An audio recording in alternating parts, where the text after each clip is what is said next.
I have a passion for the world of generating ideas, principally through writing, but other forms of storytelling.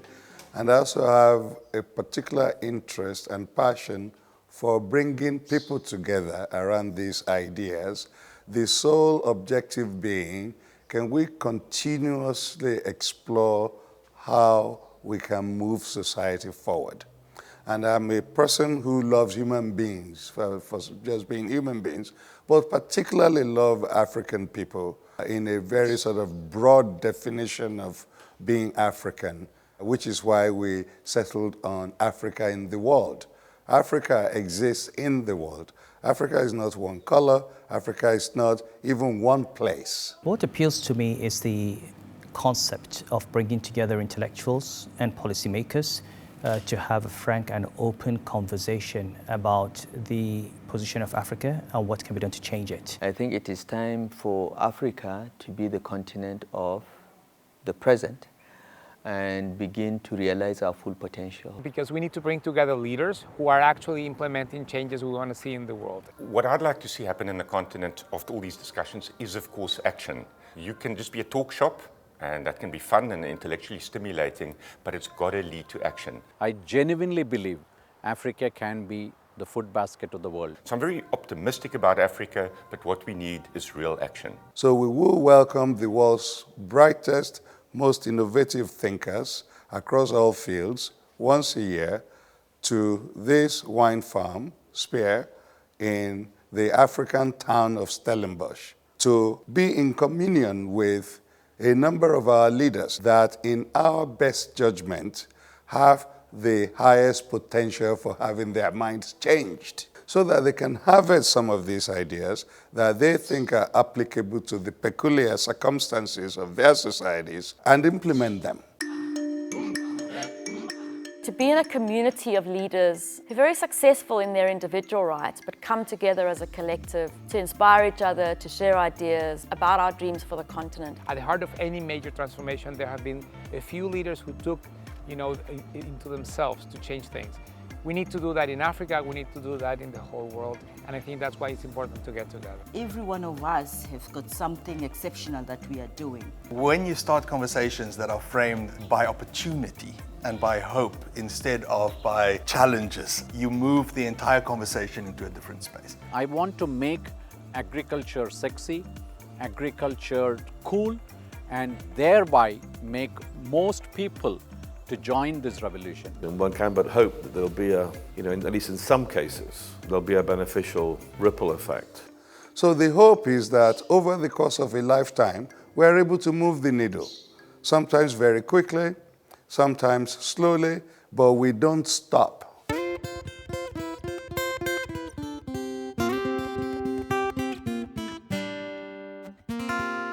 And the context, particularly of doing it here in Stellenbosch and at Spear, we want an environment where we nourish the human soul.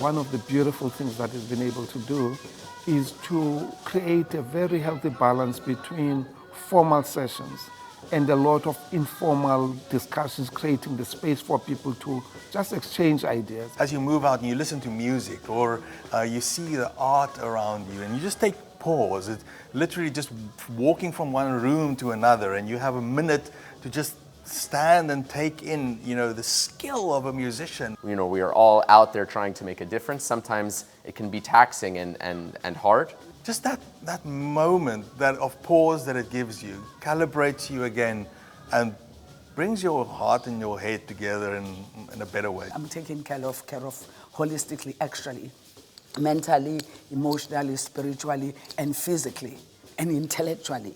I'm really, really blessed to have been here. There's been a really beautiful balance between seriousness and enjoyment.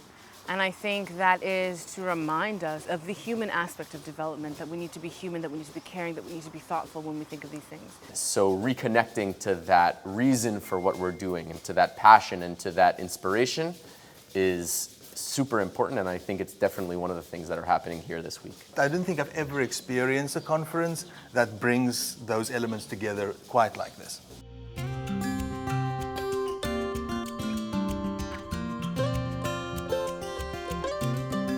In addition to the very serious intellectual conversations that we have, for example, one that we just had this afternoon about the political economy of the African continent, we want also to make this different from the normal sort of conferences and festivals that people go to imbue it with a certain spirit of our continent, which manifests itself mostly in music and in art.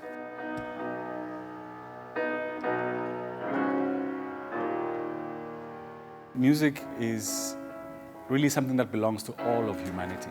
Music also allows us to speak about very difficult things without being defensive. It leaves space for talking afterwards. It leaves a space for holding hands afterwards. It leaves a space for forgiving each other afterwards. But you have to actively do certain things for music to matter in that way. So I think it's important to have that careful balance. Also because these creative processes, when you look at art, sometimes people see art as this kind of frivolous thing. No, you can apply that creative process to development. We are looking for creative ideas. So why not inspire that creativity? And this is why I'm particularly proud of this inaugural festival and its equal emphasis on the nourishment not just of the mind, but of the spirit.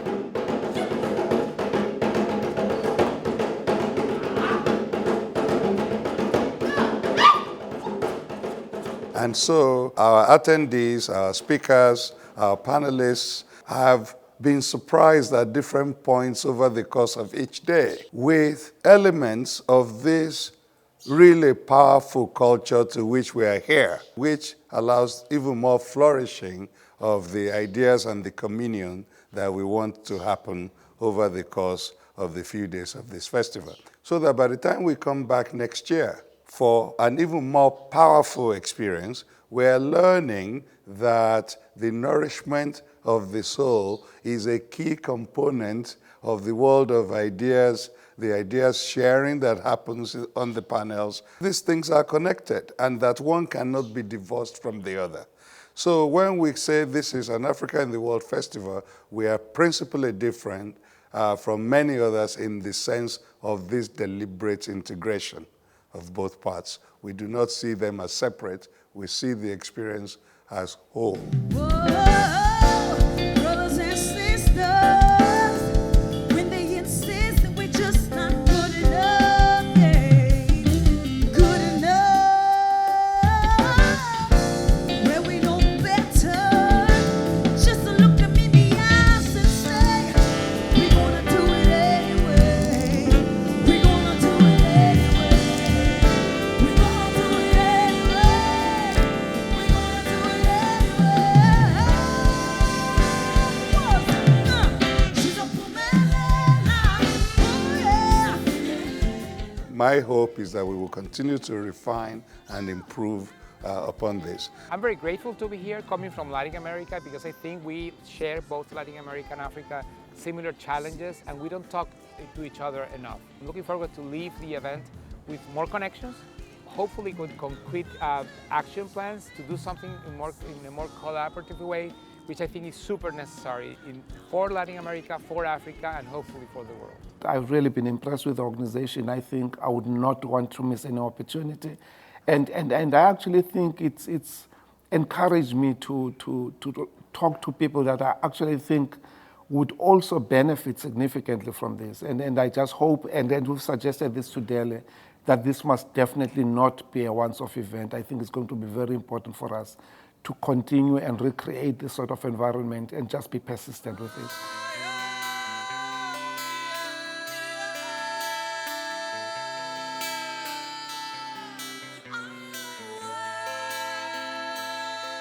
My ambition for year 2 is to refine this. We are going to harvest a lot of lessons from this, develop an even better capacity to execute this festival, scale it, not necessarily in terms of how many thousands of people you want to attend, but in terms of its potential to have the impact that we seek. The Second thing that we need to be doing better from next year is to start platforming very promising young leaders that we want to showcase on the continent to make sure that they get their heads above the parapets and they get noticed so that they can take charge of our affairs properly. I think that African leaders must prepare young people to take over. We must have a plan for intergenerational transition. Next year, I would like to see more people my age, because I think it's so important. If we look at sub-Saharan Africa, now I haven't checked the statistic for a while, but a couple years back, I think it was something like 60% of sub-Saharan Africa is under the age of 35. But one thing that is clear to me that will not change, other than the quality will just get better and better, is the integration of the intellect and the soul in our programming. So right, she says, oh, take anything that you want from me. I am grateful to the group CEO of Telkom, Sipho Maseko, for just getting it over the course of a 1-hour breakfast in Johannesburg only a few months ago. Some friends had suggested that he was the sort of business leader who valued this kind of thing, and he mobilized his corporation to support this festival. The initial support we received was from the Eindhoven family, who own the venue where we gathered and who supported us to be able to set the dates in the first place, to concentrate the mind, and to then put all the other things in place. So those two have our thanks. They've allowed us to prove the concept that what we were thinking of in the abstract now actually has become real. And so I'm very excited about the potential for what we can achieve with the Africa in the World Festival. Well, I just wanna feel good every day. I want